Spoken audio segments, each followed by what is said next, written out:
Section 2.1, Part 2, Derivative Rules. You're going to learn today.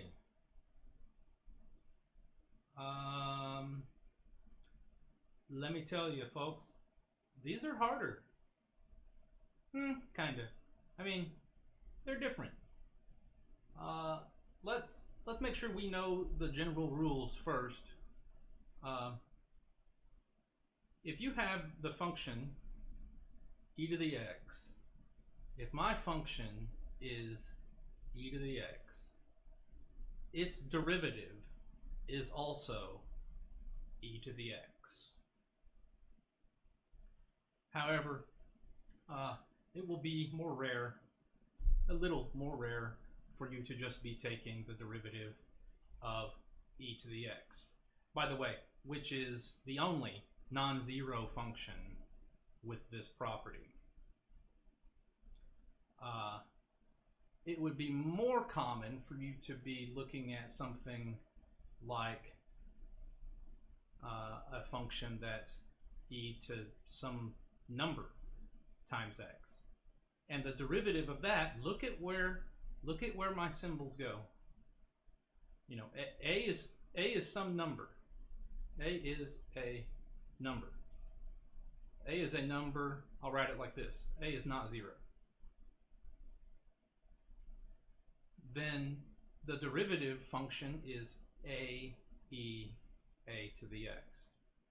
It's exactly what you started with, multiplied by a.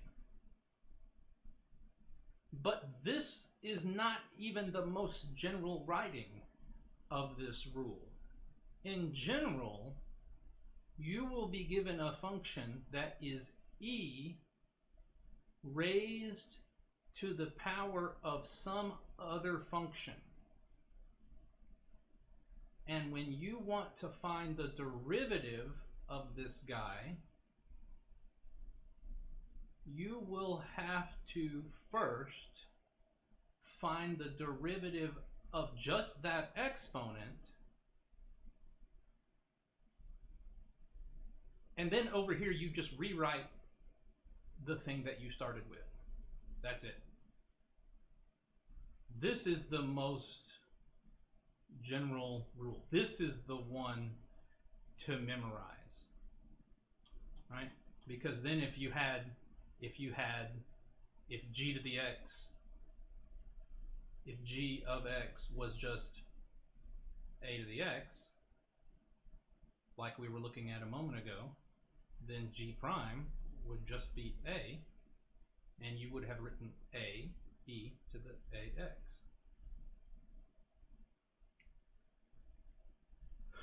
All right, that's the rule for differentiating the exponential function. Let's look at this example then. They've given us x to the minus 6 plus e to the 2x, and they want f prime.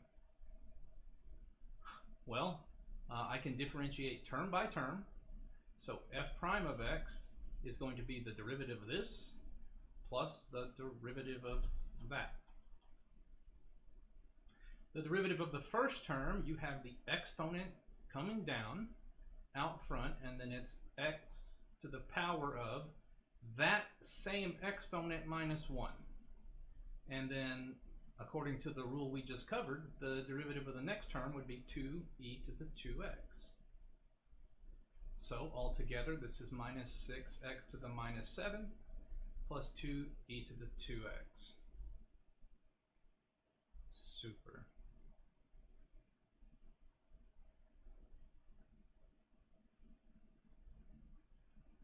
Okay. You may see in the solution that they talk about chain rule. Don't worry about that for now. We will tend to that later. Okay, here's a little bit different problem. And let me point something out while it's on my mind. This problem here is 4, and then in parentheses they have this function e to the x, and they're raising it to the power of 9. And let's remember here, or let me point something out. If I have e to the x to the power of 9, that this is not the same thing as if I didn't have the parentheses at all. Because this one with the parentheses, according to our properties of exponents, would just be e to the x times 9, or more normally written as 9x. That's what this one says. This other one is saying to you e raised to the exponent of x to the 9th. So when they have no parentheses like this, what they mean is that all of this tower up here in the this tower of exponents is your function. That is the exponent on the e. So keep that in mind. So we are in this case where it just says e to the 9x. So g of x is really just 4e to the 9x. Then g prime of x. Well, constants, the derivative of a constant times a function is equal to the constant times the derivative of the function. So I can pull the 4 out and then just differentiate the e to the 9x part. And that would differentiate like, well, the 9 comes down and then it's e to the 9x. So this would be 36 e to the 9x. Okay. Power. Excellent.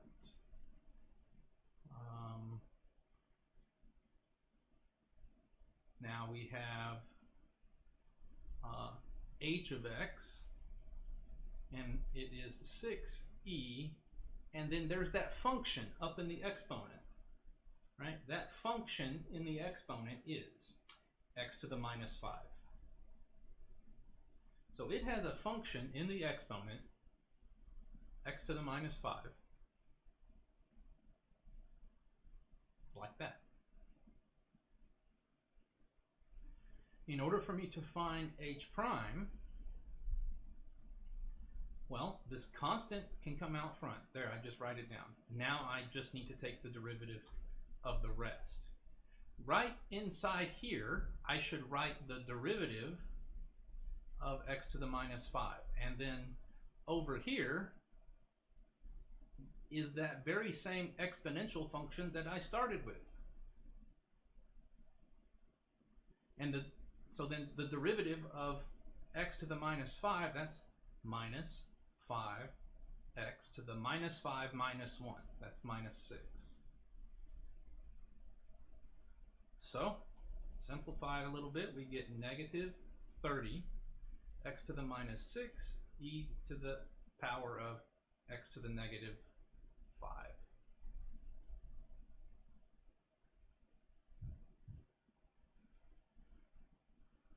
Okay, right on. See here they're talking about chain rules. Don't worry about that. We'll address that before long. But for now we're just going to have special rules just for differentiating these exponential functions. And here's another one. They give us the function s of x. It is 5 times the function e to the x, which is raised to the power of minus 4. All right. You know, then it's just like your old-fashioned rule, x to the, let me not use x, x is really busy. Let's use the z. If you have z to the a raised to the b, then that's just z to the a times b. And here, z is e and x is a. Right? So this would be, well, my derivative function would be the constant just comes out front, and then I can just deal with this part. And it would have to be the derivative of e to the minus 4x, right? Because that's what this part of the function looks like pertaining to this rule. So then I'd have 5 times a minus 4 e to the minus 4x, and I get minus 20 e to the minus 4x. Super duper. Yay. Okay. And then comes the next. Yikes. Oh man, it looks so scary. It's not. It's super easy. It takes a little bit of remembering what is a logarithm. Huh? Logarithms? I didn't think I would do this in business calculus. You got fooled. Sure enough, you will use logarithms just about every time you turn around for the, let's see, rest of the semester. We have some very important upcoming things to talk about. It's directly related to business, which need the logarithm. Furthermore, so many different models of things in the business world can be modeled with logarithms. In particular, this natural logarithm, which is simply the logarithm whose base is the number e.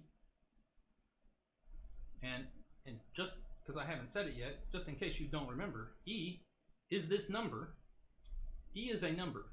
It is the limit as h goes to 0 of 1 plus h to the power of 1 over h. It's that number. And the natural logarithm, ln, logarithm naturel, it was French, is the logarithm whose base is e. And so the basic rule is that if you have a function like the natural log of x, I'll always scribble it like this, L of n, or cursive, or whatever you want to say. If you have the function natural log of x, then the derivative of that function is just 1 over x. But just like last time, that's not the most general rule. The most general rule is that if you have a function, inevitably you will be given the natural log of some other function. It will be the natural log of g of x. And in order to find its derivative, f prime, it will be a quotient. And this quotient will consist in the derivative of g over g itself. And that is it. This is the thing to remember. And, you will see this again on, let's say, elasticity of demand. That's a really good example of where we have the natural log of a function, and it's obviously directly related to the business world. Now then, back to our question here. They gave us the function, the natural log of this here big polynomial, 6x cubed plus 3x squared plus 3x plus 3. Once you understand the rule, you can rattle off this derivative like it's nothing. Because this is just going to be a quotient whose denominator was that exact polynomial inside the logarithm, but whose numerator is the derivative of this guy on the bottom. So that would be 18x squared plus 6x plus 3. Now you won't find this as one of your answer choices because this result here is not in lowest terms. So let us just factor a 3 out of the top and the bottom and cancel it. Right? Factor a 3 out of the top, you'd have 6x squared plus 2x plus 1. Factor a 3 out of the bottom and you'd have 2x cubed plus x squared plus x plus 1. And then these 3's cancel, and now you can see your answer.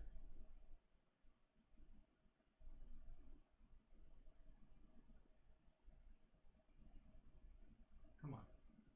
So our answer is, it's just this.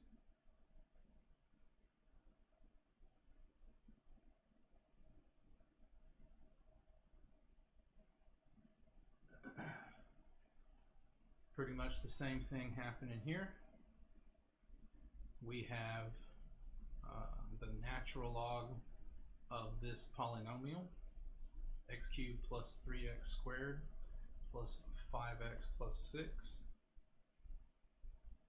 And I want to do its derivative, so g prime of x will be, not that, it will be a quotient whose denominator is that same polynomial, but whose numerator is the derivative of that polynomial. And that's it.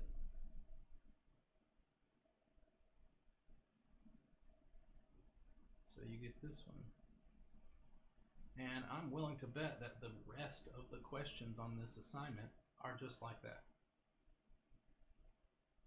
Here, I bet we can do this one without even switching pages. I mean, the denominator has got to be x cubed plus 2x squared plus 2x.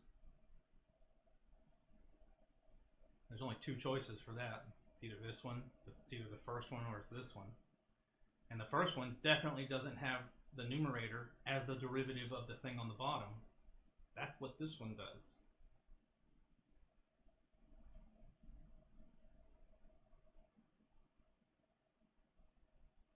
Yeah, here the numerator is going to be 12x plus 2,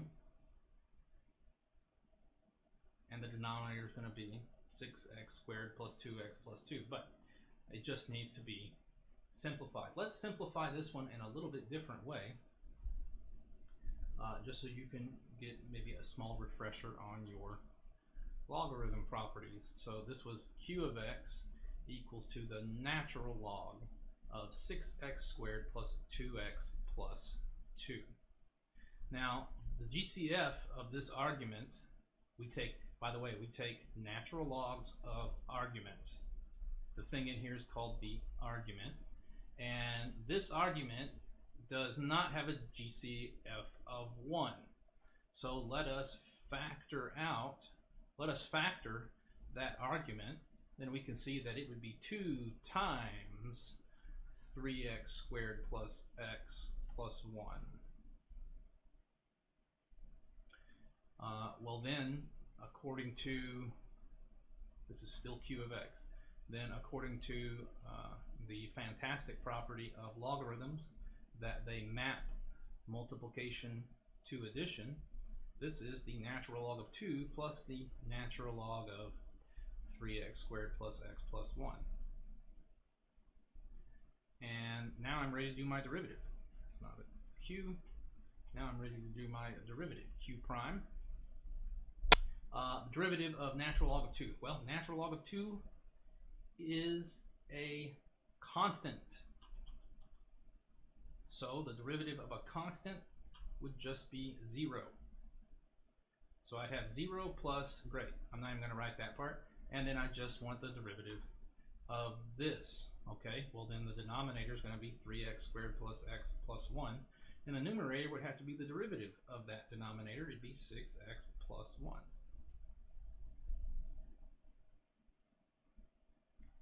No problem.